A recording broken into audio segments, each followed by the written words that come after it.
Neutralization reactions are actually a form of a double displacement reaction.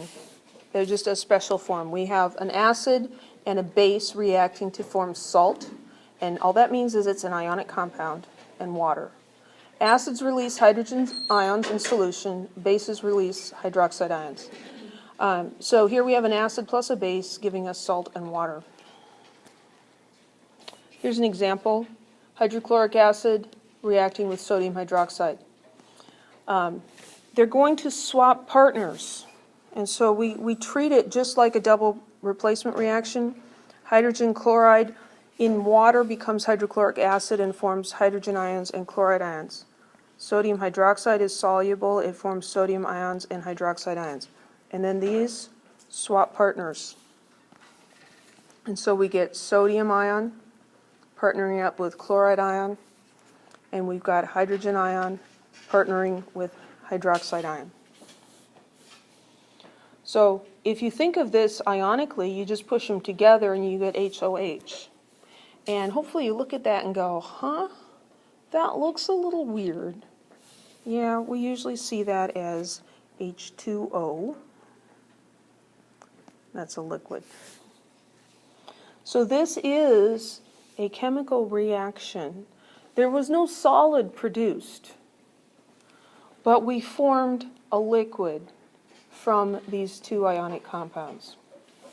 We don't see one of those four big flashy evidences of reaction. We don't see a solid forming. We don't see light and sparks. It will get slightly warm, but you could miss that. And so what we often do is we add something like phenolphthalein. How's that for a mouthful? That's a substance that's colorless in acid, and it turns pink in base. And so as we're adding the sodium hydroxide, when we've neutralized all of the acid, the solution turns pink.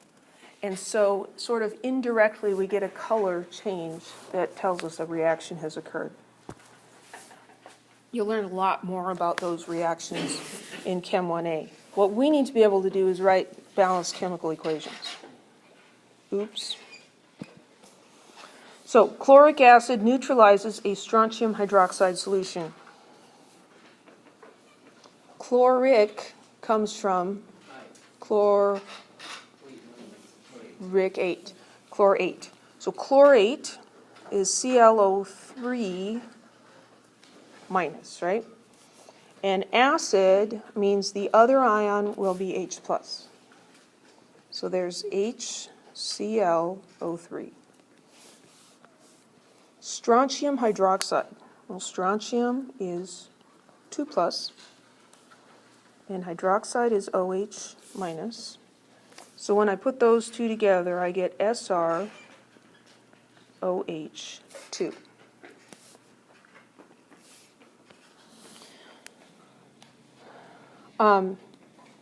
The acids are easy to recognize. Chloric acid is an acid.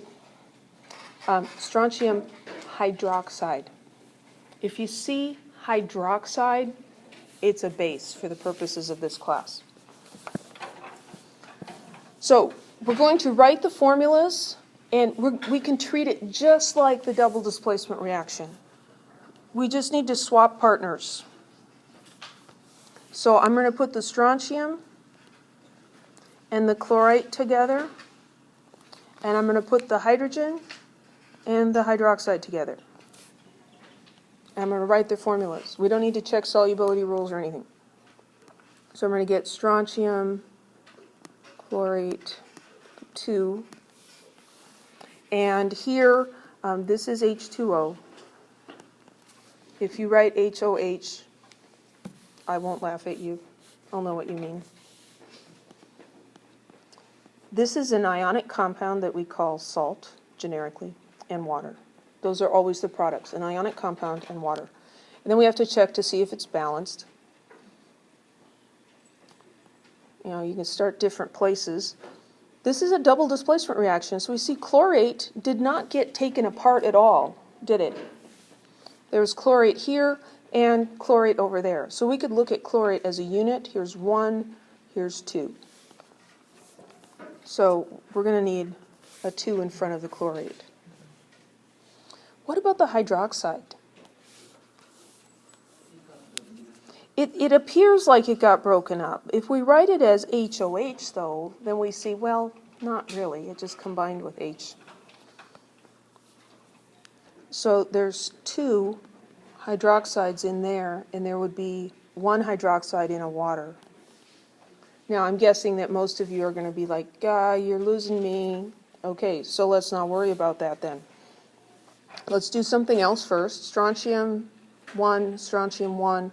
Okay, so we've taken care of the chlorine and the strontium. Let's take care of the hydrogens. So we've got 2 hydrogens over here, and there's 2 in there. That's a total of 4. And chlorine, where'd that come from? Hydrogen over here, we only have 2. We need 4. Let's put a 2 here. And then let's just double check on those oxygens. They should have taken care of themselves. There's 2 oxygens represented here, and there's 6 in the chlorate. 2 plus 6 is 8. And here we have 2, and 6 is 8. Any questions? Phosphoric acid, PO4, 3 minus, H3, PO4. And sodium hydroxide, Na plus, OH minus. These are going to swap partners. So I'm going to get sodium with phosphate, and I'm going to get hydrogen ion with hydroxide. So I'm going to get Na3, PO4, and H2O.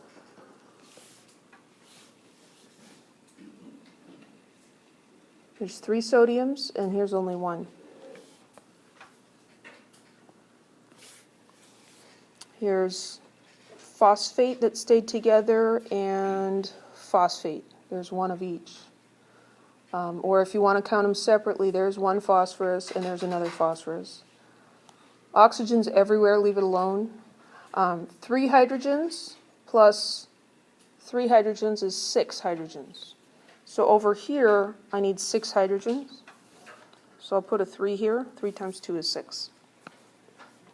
The oxygens should take care of themselves. There's 3 oxygens here plus 4, 7. 3 oxygens plus 4 is 7. Any questions? I went through that one kind of fast. I want to go home too. Yes! Yes! Have a good break.